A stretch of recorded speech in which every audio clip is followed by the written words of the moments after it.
Welcome to the Sports Resort, the People's Sports Show. Real talk unfiltered.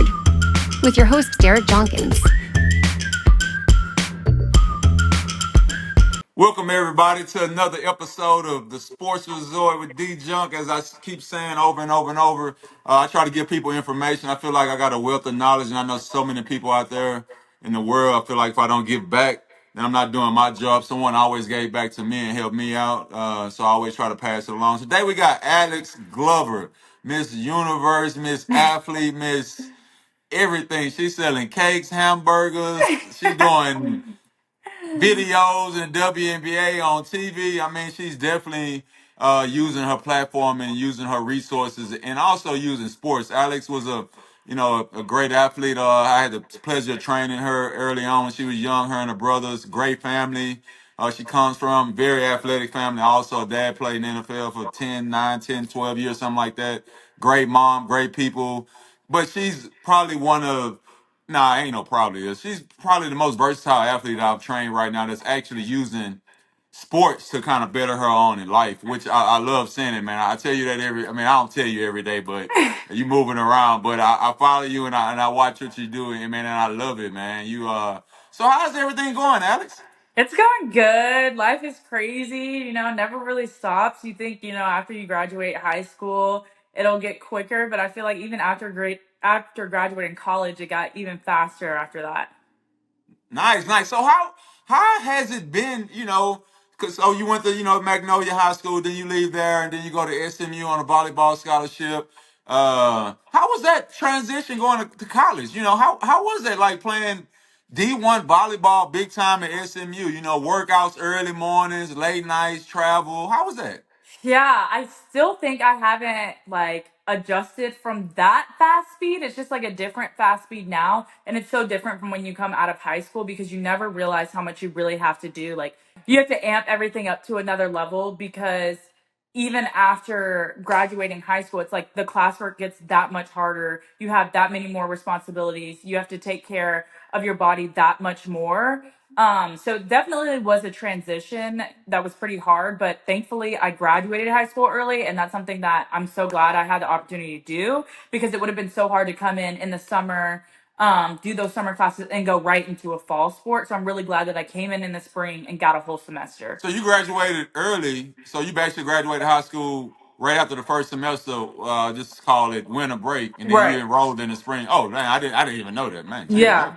I thought I was your trainer. I'm not paying attention. I didn't even know that. Hey, I totally agree on that. But you missed your prom and all that stuff, though.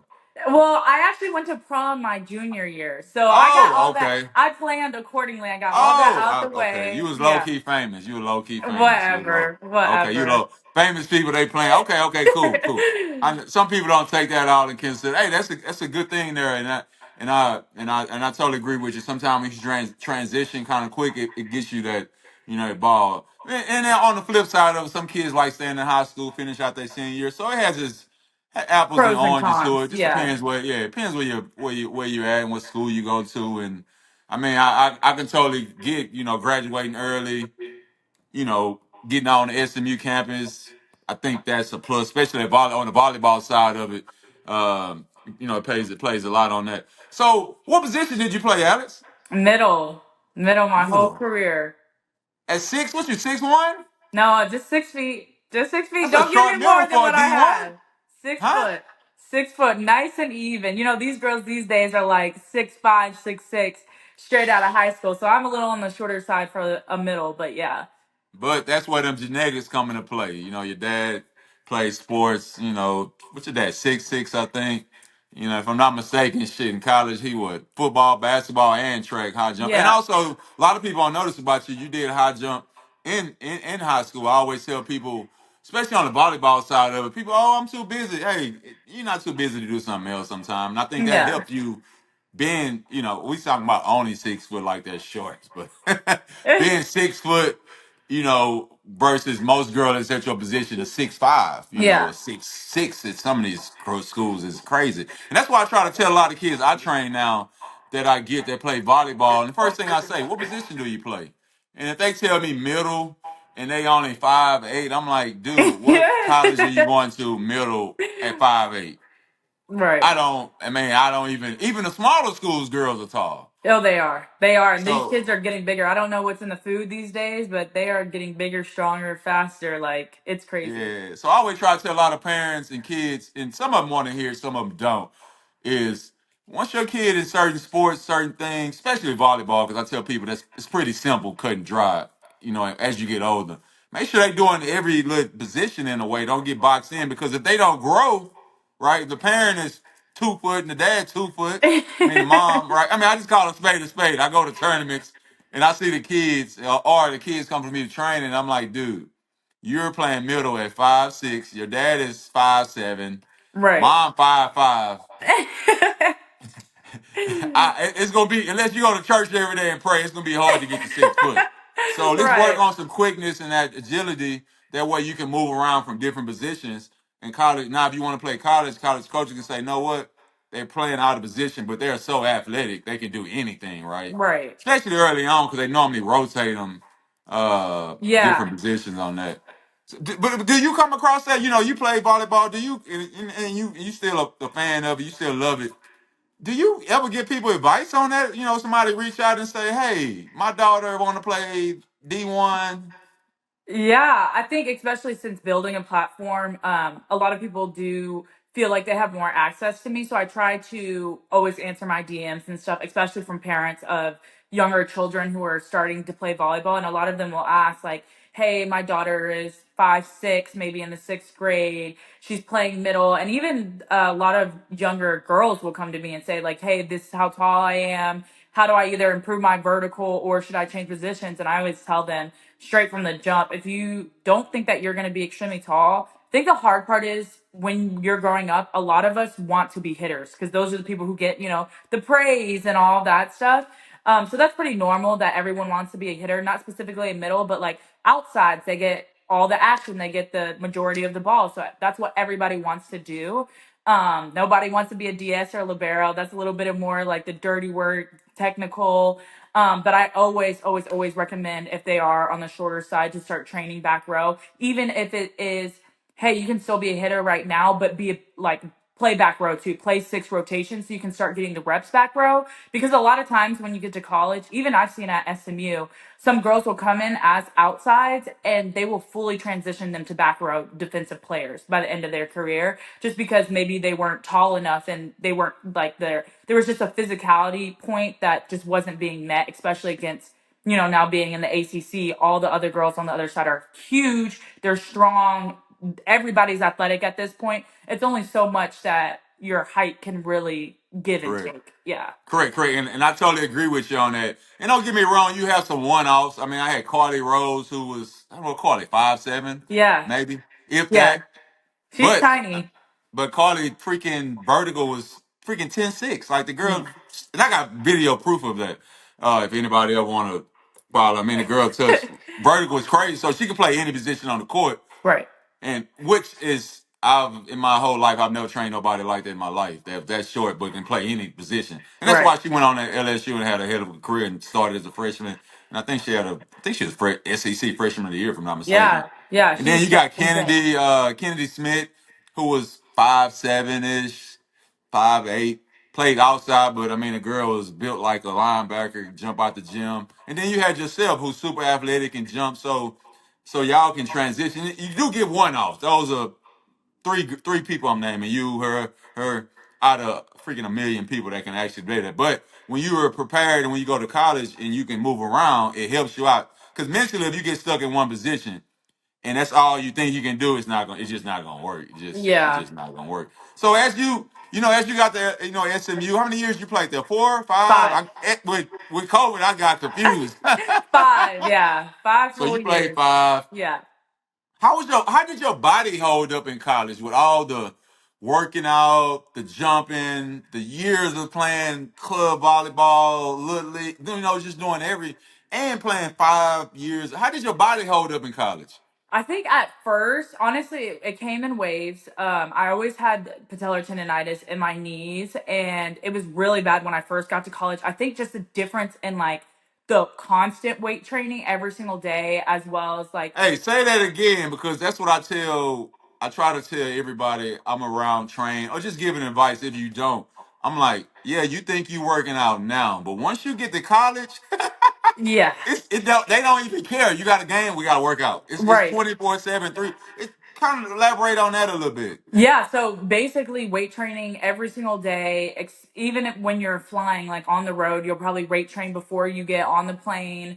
And then you'll have practice once you get to the facility if you're out of town. Same thing for game days. We'll do like, it'll be lighter obviously on game days, but it'll still be some type of like activation weight training before the game, or even just like yoga, something. It's just you're doing something all the time. And that's such a big difference from high school. Even if, like me, you're my personal trainer and I'm coming in 2 times a week, 3 times a week at most, you're going to club maybe 2 times a week. It's nothing like doing it every day. And then on top of that, you're doing it to get stronger and you're doing it with people who are 4 years older than you. It's really Correct. hard to keep up. And it's doable, and that's how everyone in college gets so good. But the volume is just so much more that your body does take a toll, especially if you were never taught to kind of recover. Like you have to put in the time to recover. That's almost more important than the weight training is, because you'll start getting hurt, your body will start breaking down, you'll start getting sick.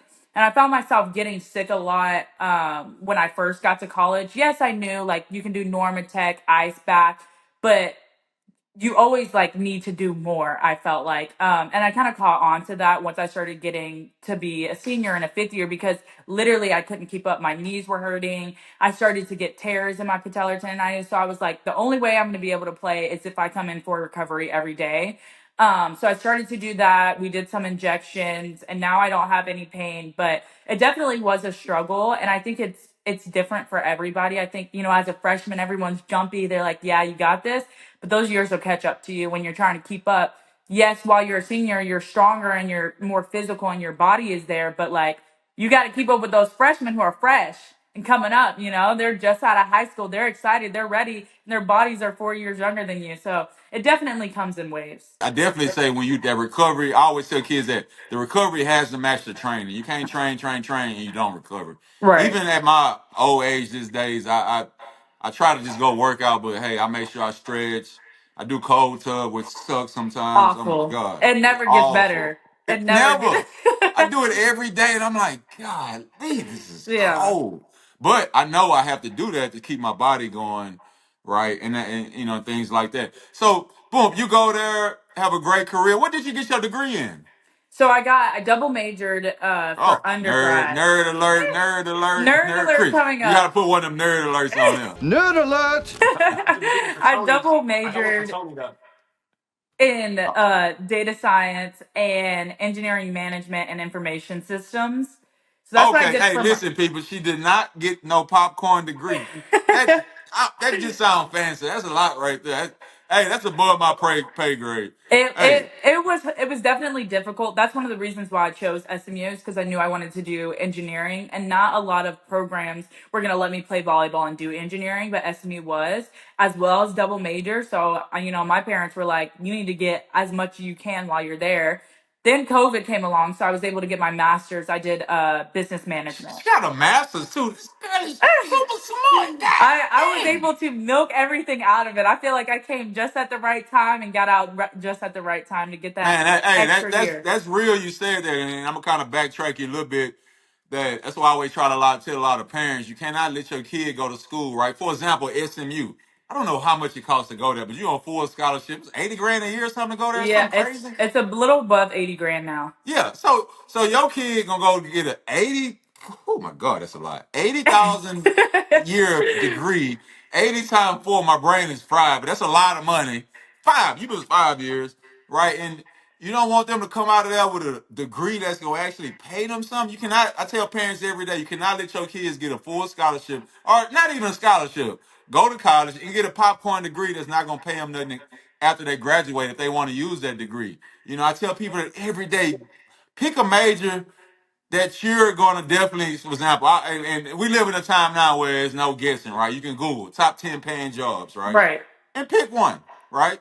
Find something in there, that you're going to like, something in there, one of them. That right. way, if you want to keep playing sports or dealing with sports, that's fine. But if you say, know what, it's time for me to hang up my sports, put the sports section up, put the Sports Illustrated up. Let me go to the real world. Now I got a job that's gonna pay me decent, good amount of money, and Right. I can keep the same lifestyle I can. Because I tell people coming out of college, if that degree is popcorn, you try to go get a job and it's paying you 25 grand. You like, bro, what is this? Uncle Sam taking half that. And you like, okay, I gotta move back home because Yeah. I can't afford this apartment no more. I can't afford this Louis Vuitton purse I wanted or Right. whatever, right? So that's good you majoring in those things, Alex. I tell people every day, man, that's one of the main things, right? You go to college, especially certain sports, because you know, a lot of sports don't offer a lot of opportunities pro where you can make a lot of money at. And Right. then too, some people don't want to play pro because you've been doing this. For example, you've been playing volleyball your whole life, right? Yeah. So you might want to hang it up now because it's like, okay, I got to go to the next chapter, things like this. So I always tell people, man, and kids and parents out there, make sure, when you picking a degree, it's something that you can make a living off of. If you ever have to go back, especially coming from schools like SMU and things like that, who, I mean, I think everybody I know went to SMU, and I don't know that many. My uncle calls it SMU. I had an uncle went there years ago. He calls it SMU. That's not successful. That's not successful. So, that's a good thing you got those degrees on that. So fast forward now, right? You graduated. You done playing. You done hung up your I can't even say cleats. You done hung up the volleyball. I don't know what shoes you wear. What y'all wear? Mizunos? What y'all wear? What kind of No, shoes? no, we What? wore Kobe's. Oh my God! Kobe's in college? Mm-hmm. Okay, all right. I need a fresh pair of them. Tell the coach send me a 13. Okay, okay. I don't know. I'm just thinking Mizuno because all the back in the day, that's what everybody wear. Maybe I'm Yeah. old now. It's they wearing Kobe's in college volleyball now. Yeah, Kobe's, Ooh. LeBron's we wore one year. So man, ooh, y'all want LeBron? Oh, that's sweet there. Hey, I ain't gonna lie though, y'all gear. I used to watch y'all. You post the gear. I'm like, boy, they get some swag up there. They get We some gear do. there. They I don't think I'm. listen. One thing about SMU is they've got money and they don't hold back. They do not Hey, hold back that with hey, giving us stuff. hey, future SMU potential recruits, they give great gear there. They don't hold back. And I think the NIL is on point there, if I'm not Right. mistaken. Yeah, so Right. you getting some perks. You pull up in Dallas down there. You getting some perks down there. Even the football team is winning now. Hey, so fast forward, you graduate. You hung up the Kobe's, the LeBrons. The volleyball. So what are you doing nowadays? You all over the place. It look like, which I tell people, as you trying to find your path in life, sometimes you're gonna be all over the place. Like Right. it's like I remember with me trying to figure out life and find my path. I was all over the place shit for 10 years. So I figured out.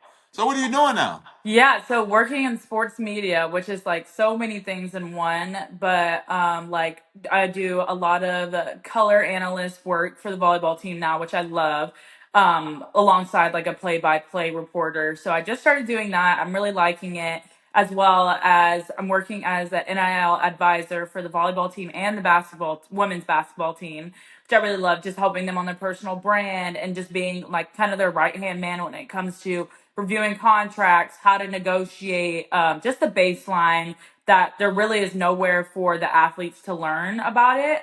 So I work as a consultant for both of those teams. And then I do my own social media. And a lot of that is surrounding sports, but some of it is like lifestyle content because I do travel so much and have so much going on. So kind of all of that encompassing in one. How are athletes taking it in from someone like you who does a great job with social media?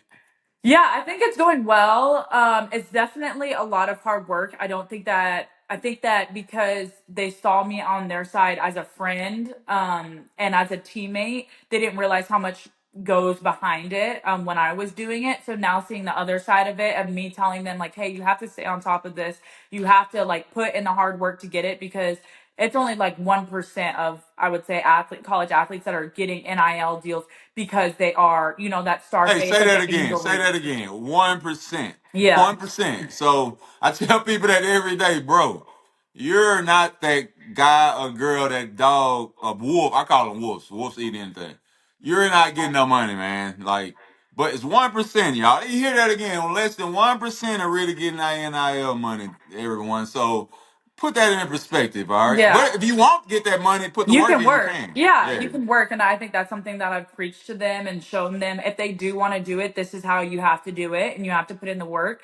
That 1% who get it are like the Caitlin Clarks, the Angel Reeses, extremely well and extremely visible. The Livy Dunns, that's their, because they have that personal brand and they always have it and they're so visible in their sport. But not everyone is visible in their sport or in a revenue sport, and lucky enough to have that. So they have to put in a little bit extra work. So that's what I preach to them. It's going really well. I think Brooke's done so well with it. Especially, I try to preach to them, do it during season, and you have to do it when your team is hot. Thank God SMU volleyball is playing extremely well right now. They have so much press going around them and so much visibility. It makes her job that much easier. But you got to strike it when it's hot. You can't wait until after season and you're like, oh yeah, this is what we did months ago.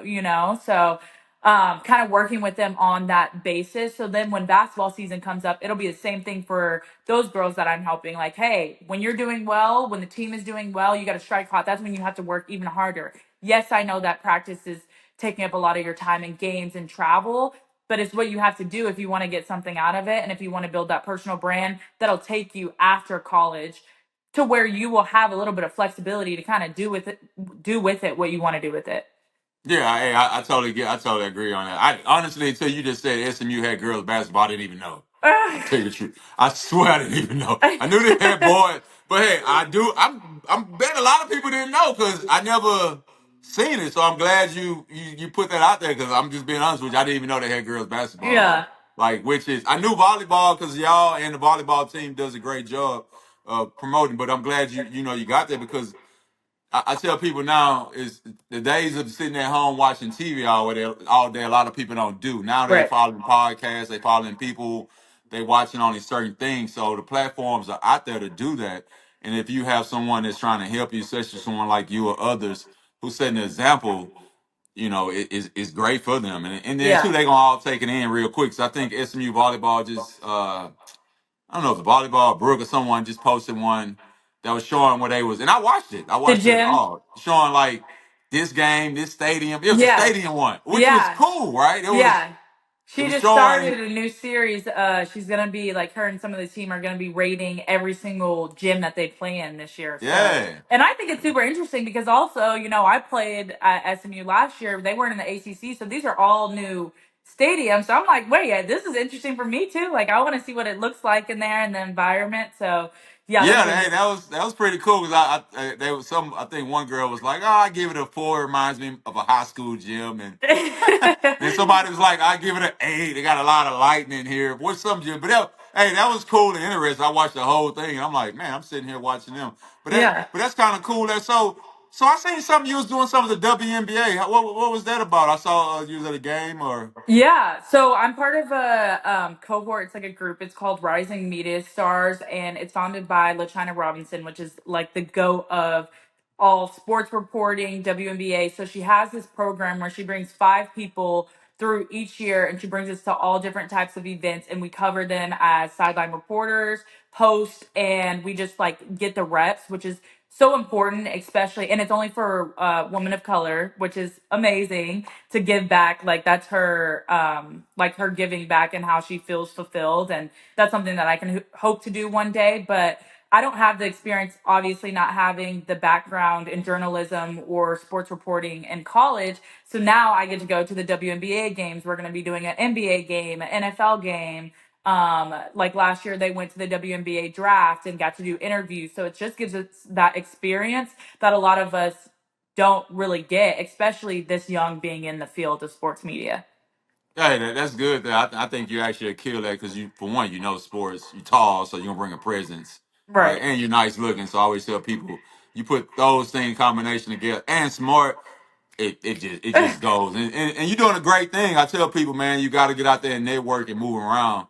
Because all I tell people, all it takes is one person you meet can change your life. Right. You don't need 100 people. I always look at my life. I've met a zillion people in my life and got a little bit from everybody, but I always met that one person that totally changed my life. Right. Just like did a 360. I'm like, whoa, did God is great, So I tell Hmm. people that every day you have to kind of move around and network. And I think networking with the right people can put you on in situations where you never thought For you could sure. get to in life as you kind of move on. So boom, you're doing that now and everything working with the team. What's the SMU volleyball record right now? I get Oh, lost. They play so many games. I'm like, I don't know their record, but they're ranked 23rd, and this is the first okay, year that they've ever been ranked in the top 25. That's a big thing for volleyball is top 25. So okay. they were ranked 22nd last week. They won both games this week, but it was to a less competitive team, so they just bumped down to 23rd. But so they've been in the top 25 for 2 weeks now. And then going into the ACC, actually tonight is their first game. So I think preseason said that they were supposed to finish sixth in the ACC, which is crazy because when you think only the top team gets the automatic bid to the tournament, but the ACC is so strong that they have 7 teams in the top 25. Oh, they balling, So, balling. They balling, they balling, they balling. yeah. So let me ask you this. Let me flip the script right quick. So what's like, volleyball is huge, especially on the recruiting side of it. It's a zillion volleyball clubs out there. I mean, they everywhere, right? And a lot of parents have no clue how recruiting works, right? Uh-huh. How does volleyball recruiting works? What can you give advice to someone that has, for example, an eighth grader going into the ninth grade? Just say ninth grade. Say Yeah. ninth grade who wants to play college volleyball, right? They're in the ninth grade. They're all in. They just doing volleyball. They did multiple sports growing up. Now the kids saying, "Mom, I want to do volleyball only once I get to high school," right? So they go all in on it. All right. How does volleyball recruiting work? Give some advice to that parent out there and that dad and that kid who have no clue. That kid, ninth grader, want to play college volleyball. Yeah, so when I was getting recruited, a lot different from when now. Back then, you were able to commit whenever you wanted to. Now they've changed the rule to you can only talk to coaches and commit going into your junior year. So, I mean, there's a way smaller time zone because I committed in my sophomore year. So that's not even a thing anymore. So it is different now, but what I've seen the biggest difference is girls are actually using social media and coaches are watching their film on social media. So they're building out these like let's say I'm in the 10th grade now. I would build a profile that says Alex Jean Glover volleyball, and that would be my Instagram handle, and all it would be is my highlights. Because your coaches we're always scrolling on social media these days. Like you said, TV isn't as big of a thing. Now it's streaming, now it's social media. And that's how a lot of these girls are getting recruited and getting on these coaches' radars is because they can just scroll through social media and see all of their film right there. So I think that's the biggest difference I see. Definitely get as much film as you can. And then emails, like hit the ground running when you do have that time slot to where you can be getting recruited and keep the emails short. Cause I've heard so much like the coaches don't want all the fluff in it. They see so many emails in a day. Keep it to your approach jump or like jump touch. Keep it to your height, your position, and then a highlight film. And that's it. So that would be my biggest advice is to use social media to your advantage because these coaches are going through so many volleyball profiles in a day and they can even follow you. They can follow you on social media. They just can't, talk to you. So you're definitely going to be on their radar and why not use your resources when you have them? It's something that's so easy. You probably are already taking film. Just clip it and put it on social media. On the volleyball camp side of it, do they need to go to camps, clinics? How does that work? Yeah, for sure. I think the biggest thing that I've heard about camps and clinics is that they can get pretty pricey, which is true. So definitely choose the top schools that you're looking at, but don't let them be the top schools that you want to go to. Like, don't just take a shot in the dark. Like, I would never say, oh, yeah, I want to go to Texas volleyball camp because I want to be a Texas volleyball player. Like, at the point that you're paying for camps, you have to be pretty realistic with yourself and you can fill that out too from the recruiting coordinators at your club because they can talk to the college coaches. So see where the mutual interest is and get those top schools that you would also be interested in and choose those to go to camps because that's when you're on a campus at a camp, those college coaches can talk to you and they can kind of coach you and all of that stuff. So it is a little different when you get to the college coaches camps. Yeah, I like what you said, be realistic. And that's something I tell parents and kids all the time. Like, okay, if you're not a Texas kid, you look at their roster, everybody's 7 foot tall, that play your position, and you're 5'7", 5'8", you're not gonna play at Texas, Right. unfortunately. Unless you're jumping at the gym, Yeah. right? But they're still very slim. Everybody's 7 foot. You can't height, you just can't, Right. it don't matter. You jump she up there, right? But I like what you said, be realistic. That's why I try to tell a lot of parents, be realistic on the schools that your kid can go to. and actually play or get a scholarship, blah, blah, blah. Because there's a lot of schools out there. Everyone can't play at Texas, SMU, A&M, those Right. schools and all those. But it's a lot of schools out there, especially if you have great grades. I tell people it's opportunities that, I mean, I never forget I had a young lady I was training, and she wanted to play tennis. And we looking at schools, and I'm like, her mom like, well, we found this school, and I think it was Florida Tech, I want to say. I think it's in Tallahassee, I want to say it's at. And I was like, okay, I never heard of that school, but I think if I'm not mistaken, I think it's an engineering school. But Okay. the school is located on the beach. Uh, So it was like paradise. So she was waking yeah. up every day, posting on social media. Life's so tough, she ended up going there. Yeah. But her dorms was like literally steps from the beach, Oh my right? gosh. So it was perfect fit. Beach, play tennis. Yeah. Yeah. Florida Tech, probably nobody ever really heard of it. But, she lived a life and, got an engineering degree. Actually she ended up actually staying there and being a GA, coaching and getting a master's. Okay. So it worked out perfectly for her in that situation because she wanted to go to a school that was by the beach, play tennis, get an engineering degree, so it all worked out planned. So I always tell people certain circumstances works for everyone on that. So let me ask you a question. Who was probably, your most influential people in your life to help you be successful, coming, to who you are today? I think definitely my parents. I keep my circle kind of small when it comes to involving in my everyday life, just because I do have so much stuff going on, and you can just get so many different opinions. Like even especially people who don't know like quite my business, because I think even now I'll get a lot of comments like, "Oh, like you have an engineering degree." And these are people who have never met me, like, oh, why would you do social media? Or why would you work in sports? Like, because it's known that in sports you don't really make a whole bunch of money, but they don't know that I'm piecing together brand deals, social media, I'm working in sports, and I'm living out my dreams, and I'm making more money than I would have in engineering. So it's just like I don't involve that many people in the process, just because if you don't know all the details, then everyone forms their opinions. But my parents obviously know all the details, and they kind of keep me motivated, and they're also very much hustlers also. Both my mom and my dad, they are retired but still finding stuff to do and how to like better themselves and better the community, and I think that rubs off on me a lot. So they're the kind of ones that keep the wheels going. They always have fresh ideas. They're always like looking for the next thing for me to do. Other than that, just I surrounded myself with great people at SMU. I was lucky enough to have great coaches, great staff, like athletic trainers, strength coaches, and honestly myself, like being the best advocate for myself through every single process in my life. Like you got to think in college, there's going to be times where nobody knows how you're feeling and how your body is feeling other than you. So you got to advocate for yourself. So I just made sure to always surround myself with people who would kind of like listen to me and trust me enough to believe that when I am speaking about something, that it's important to me. Hey, I totally agree with that. I tell people, as you move up the ladder, your circle gets small, and I know it's definitely mine. Like a lot of people look at me from outside and have no clue what my day look like every day. I'm like, hey, it look fun sometime, but dude, 4 a.m.s or 10 p.m.s every day. Hey, Yeah. you got to be built different for that and interact with a lot of people. But I definitely understand what you're saying, keeping your circle small and too advocating for yourself.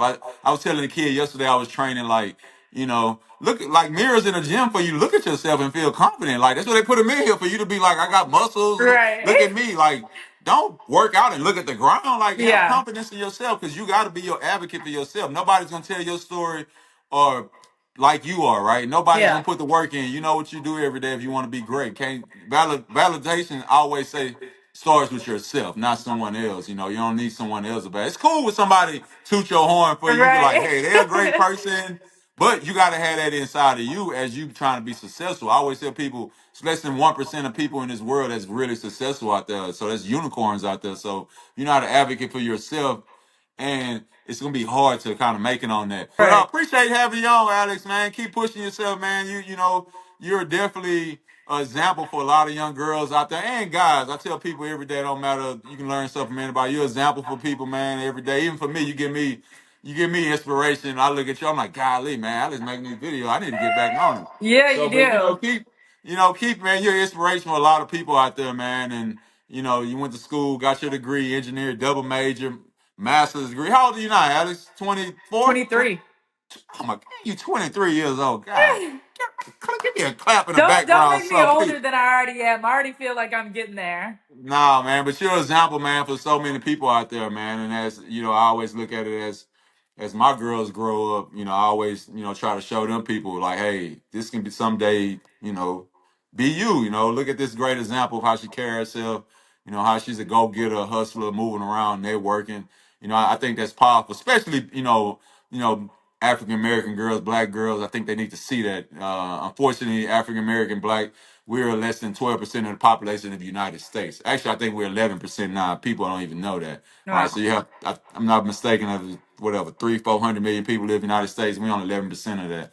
Do the math, that's the low numbers, right? So I always tell people on that, man, it's definitely huge to see because I always say, what was my word I always use, crap, well, representation matters. I tell Yeah. people that every day, representation matters. When you're in a room and you representing with someone that matters. I tell people that every day, you can't look at that. It's not that no, yeah, racism exists, world is crazy, yeah, that's never gonna change, but Right. representation matters, man. So when someone is representing you, and they especially they look like you, Hmm. it hits different. I tell people that every day, man. When someone looks like you and they're successful, man, it hits different. Always, even on the training side, it's not, I always tell people, not many African American trainers out there that do what I do on the level that I do, right? So I always tell people, hey, man, I'm an open book. I'll ask me Right. for advice anytime. Shoot me a question, I can point you in the right direction. I don't have nothing to keep on me, keep inside of me, not to tell information out there.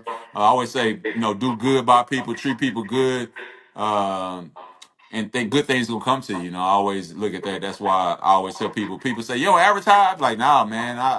I get 99% of my clients and people off referrals or someone else sending them to me because I think that's the biggest thing. When somebody else vouch for you and clap for you and send someone to you, that's big. Devil, man. But keep pushing, man. Keep doing what you're doing. Keep hustling, traveling the world, and keep doing, man. And enjoy yourself, man. Thank you. All And right. thank you so much Peace for out. This having D me. Junk signing off, man. You got any last words for the people out there before we get off? I don't think so. Have that dog in you. Have that Yeah, dog yeah, in you and man. work Yeah. hard. Yeah. Peace out, Alice. Thanks for having you on. Hey, this D Junk signing off with the Sports Resort. Peace.